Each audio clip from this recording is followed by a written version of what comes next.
Hey guys, what's up? TechTalkNoah here, and recently X99 has been launched, and there's all this craze about it. So, what's it all about?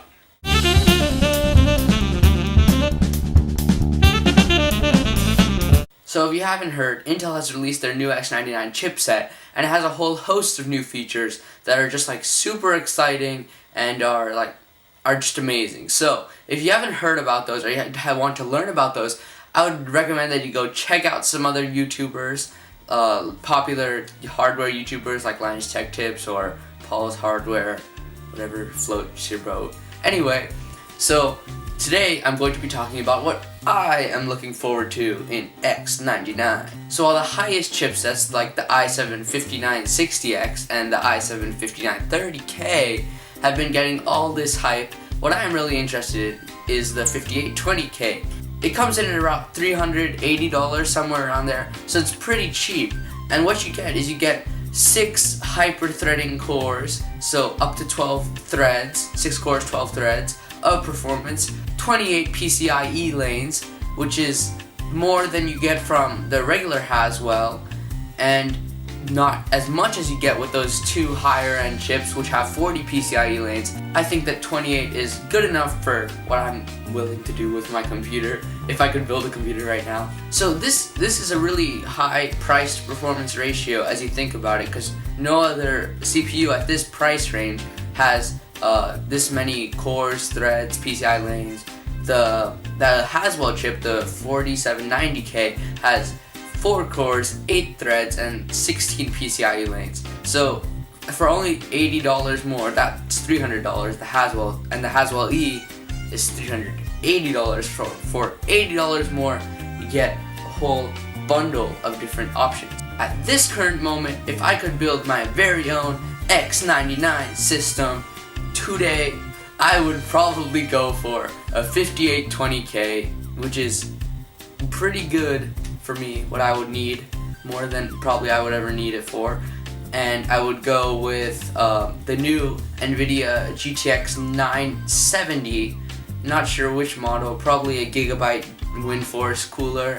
I like how that looks. Or I don't know, the new 970 cards or 980s are just super cool. They have a whole bunch of new features, and they have way better power efficiency, so you can overclock them more, or you can run them quieter. And all the graphic cards companies are putting out new coolers or slightly tweaked versions of their old cooler designs that are just improvements, which is altogether good. So for the motherboard, which is a big deal in this whole X99 thing, I would go for an Asus X99-A, the Canadian version of the board, as everybody knows. And I would go for that because it has a lot of the same features as the X99 Deluxe, except maybe minus the Wi-Fi and the slightly better VRM cooling. But other than that, you get a lot of the same features. You get a lot of you get M.2 support, you get SATA Express, you get SATA 3. You have a whole bunch of PCI lanes. It's a ATX form factor, so you can fit it in a lot more cases. It has a really nice white and black aesthetic. So one of the biggest new features of X99 is the support for DDR4 RAM. And there's a whole bunch of tests on this, you can go look them up. It has a lot better performance than DDR3, and it has a lot higher clock speeds.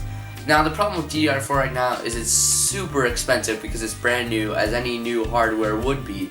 So I would wait for that to come down if I was going to build my own system, and then I'd build it, because if it was cheaper, it would bring the price of the system down a lot. But for my RAM, I would probably go with a G-Skill, Ripjaw series. They have a whole bunch of new RAM kits.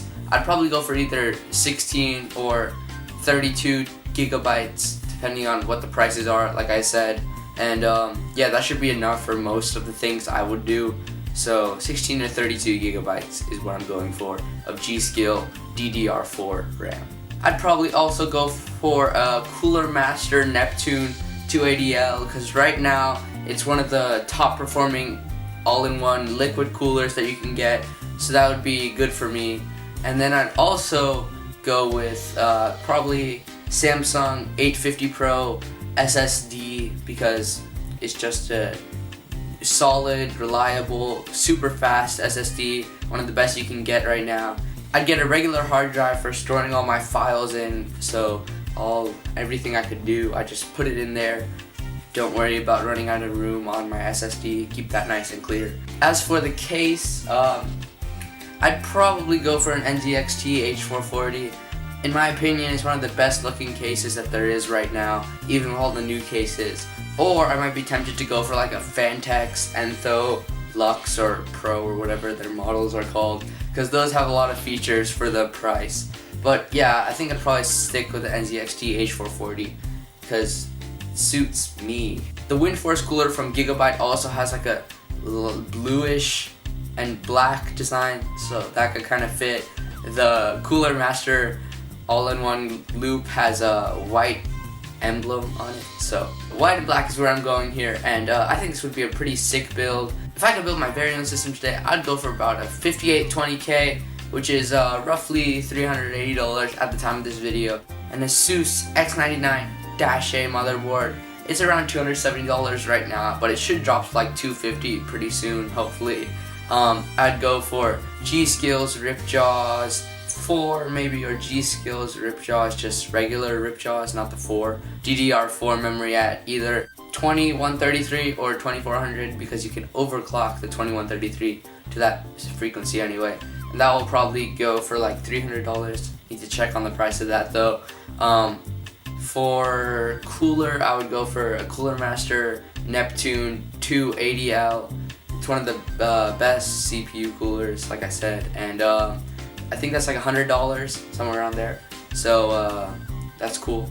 And for the storage, I would go for a Samsung 850 Pro SSD, which is one of the best performing SSDs you can get right now. And I'd go for a 3TB Seagate Barracuda 7200 RPM drive, because that way I can just put all my junk just like. For my case, I would go with a NZXT H440. It's a pretty sweet beast looking case. And last but not least, my power supply. I'd probably go with like a Corsair 650 watt power supply, because these new things are really power efficient. So I'm probably going to be using around 400 to 500 watts just regular usage if I didn't overclock, but the 650 watts will give me some room for overclocking, probably more than I'll need. And finally, last but not least, I would go with Noctua fans. I know you guys are all laughing at me because mostly everything that needs fans in this build already comes included with them, like the CPU cooler, the case, the power supply. I'm not going to be replacing that, by the way. But I'm going with Noctua, the NFF12 industrial PPC fans, because those are just black.